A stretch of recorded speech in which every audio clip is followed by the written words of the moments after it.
You cannot just say that, all right, I have become a Sahaja Yogi. No, you cannot. Nor can you say, I am following Sri Mataji. That also cannot be said. Nor you can say that, all right, we have an organization or something like that, or I'm wearing this just because she's my guru. You can't say that. You have to become. You have to become a Sahaja Yogi. If you have to become a Sahaja Yogi, then it has to be worked out. And that takes time. To rise from Nirvichara to Nirvikalpa, it takes time. For some people it takes more time. For some people it takes less time. Depends on the preparation of a person.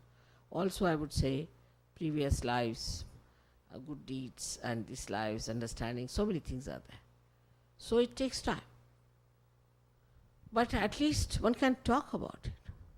So the atmosphere is created. You can talk to people, tell them that we have found the truth and it's very simple. You can't pay for it. It just works. It's spontaneous. It's a living process. It's an evolutionary process. You can talk like that. Not about me, but about Sahaja Yoga in an abstract manner. And it's such a wonderful thing. One should do it. All such talks are going to help us a lot. Though I would say those who listen to you may not get realization. But at least in the atmosphere it will be. And that is going to help us a lot. If it is in the atmosphere, people know that there's something like this coming up. For you people, of course, you have to work hard. And you have to become Sahaja Yogis. Becoming is a little bit a difficult task sometimes, because there's this great Mr. Ego, or maybe certain conditionings, you see, that people can't give up. And that they find it difficult to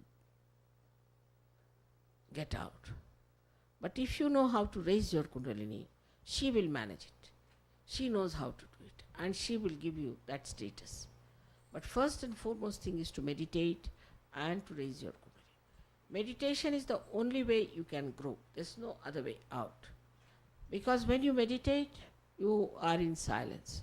You are in thoughtless awareness. Then the growth of awareness takes place. Then it opens out. But if you are thinking, supposing there's a lake, and the lake is completely in a turmoil, nothing can grow.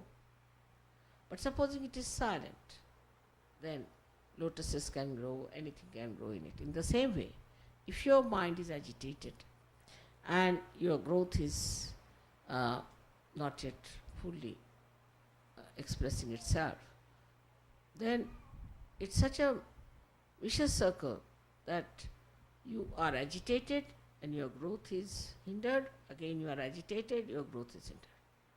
So the best way is to take to meditation. When you take to meditation, this turmoil will settle down. And when it will settle down, your growth will take place. After meditation, you will feel definitely that you have come out very well. You have grown very well. But for that, one has to be very honest. You cannot force people to be honest. That's one thing you can't do. You have to be honest to yourself. You have not to be hypocrite. You have to see for yourself that whatever you are doing is for your benevolence, is for your good. And that you have to do it because it is good for you to begin with. And then for the good of the humanity.